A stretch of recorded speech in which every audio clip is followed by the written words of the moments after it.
how they're going to get them out all safe. Imagine this, 12 young soccer players and their coach, stranded deep within the enigmatic Tham Luang cave, surrounded by treacherous waters and looming darkness. How did they find themselves in this harrowing predicament? What incredible challenges did they face beneath the Earth's surface? And perhaps most intriguingly, a narrative filled with twists, turns, and a collective human spirit that defied all odds. On June 23, Pirapit Knight Sampyeongjai celebrated his 17th birthday.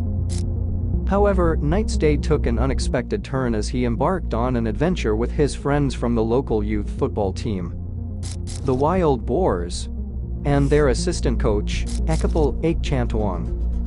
After a tough football practice, the team often journeyed deep into the cave, sometimes reaching distances of up to 8 kilometers, for initiation rites involving the inscribing of new team members' names on the cave walls.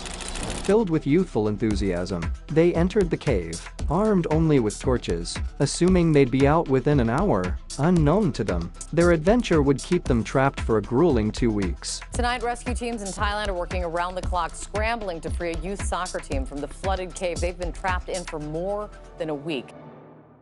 Meanwhile, back at Knight's home, his family grew increasingly anxious as they noticed his untouched birthday cake. The Wild Boars had ventured into Tham Luang, a sprawling cave system extending 10 kilometers beneath the cloud-swathed mountain range dividing Thailand and Myanmar. Named after a mountain resembling a reclining woman, it was Tham Luang Kun Nam Nang Non, the great cave and water source of the Sleeping Lady Mountain. Rich in folklore, it lured day trippers and adventurous children alike.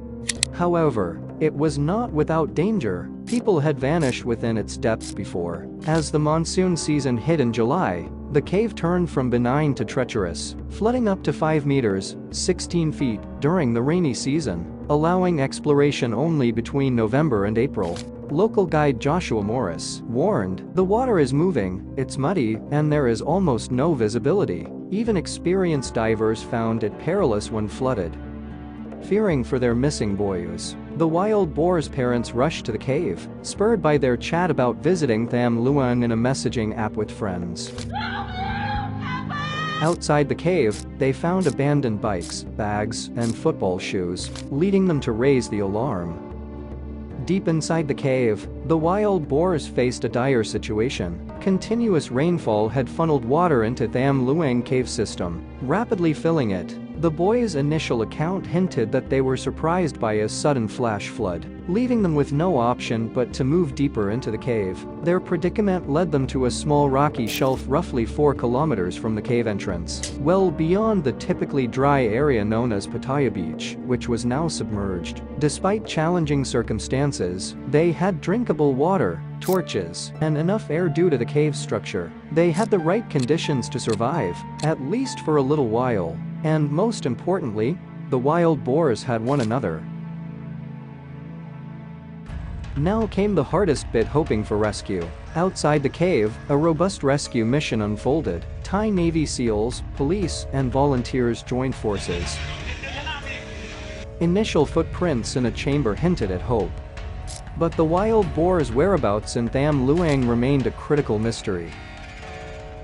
Intensifying the urgency to reach them, cave exploration proved challenging as most Navy divers lacked experience in cave diving. Once I knew that the way onto the far end was blocked, then it wasn't going to be a job for normal cavers. Unrelenting rain raised water levels, blocking rescuers' access to parts of the cave. Engineers struggled to pump out water initially, as rescuers tried various equipment, from small pumps to drones with thermal sensors. They even attempted mountainside drilling to find cracks into the cave system.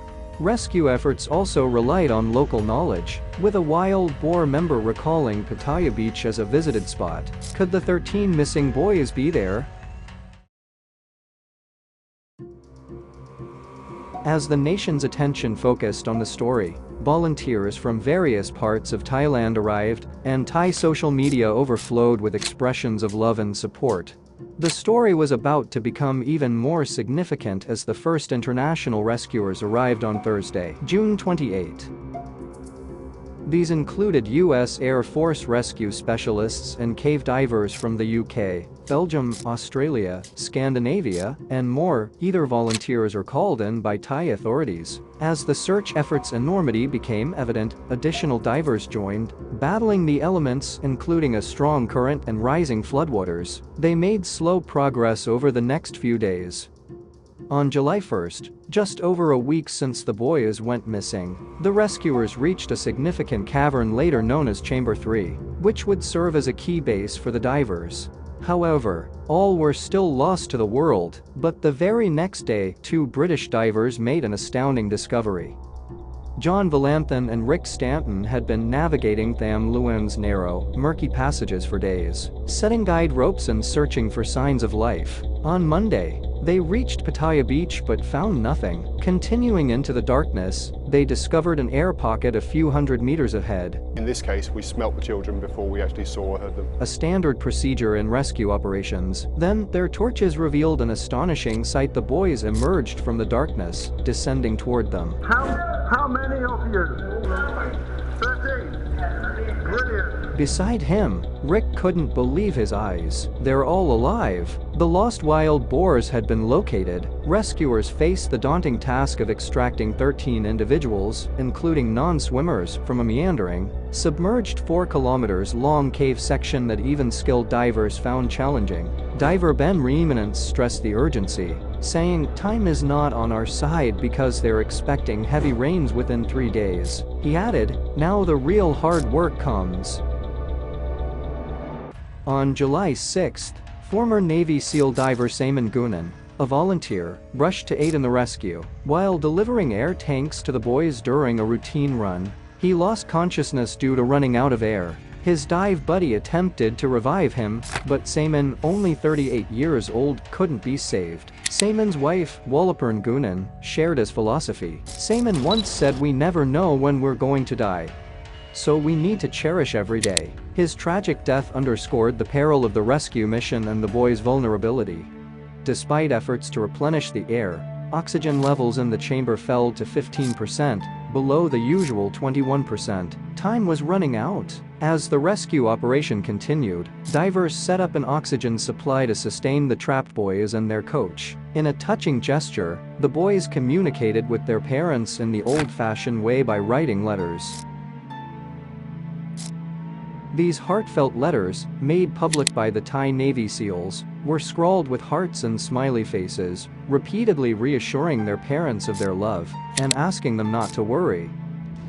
Launching a superhuman rescue mission, nearly 100 Thai and foreign divers split the journey into 2 sections. The first section, from the boys' ledge to Chamber 3, was grueling. Divers navigated dark, bone-chilling waters, squeezing through ridiculously narrow sections with guide ropes. Each boy had a full-face air mask, was clipped to a diver, and had a cylinder and handle for maneuvering. In Chamber 3, the second phase began. Boys were secured in stretchers, carried by a team of at least 5 men, including raft crossings and steep slope winching. They formed human chains and slid boys on pipes in rocky areas. The rescue divers' nerves were palpable.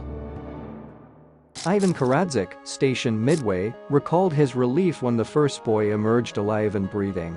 One by one, the boys were evacuated and rushed to a Chiang Rai hospital. As the boys were rescued, the Navy SEAL divers, medic, and Australian cave diving expert, Richard Harris, who cared for them, emerged. It was an astonishing feat after 2 agonizing weeks. The Thai cave boys and their coach were finally out at last, safe and sound. The Tham Luang cave is now etched onto the global map permanently. It's like they have died, and now have been reborn. For the boys and coach 8, their top priority, once they leave the hospital, must be to reunite with their families. After all, Knight still has his 17th birthday to celebrate, and his parents have promised him a party.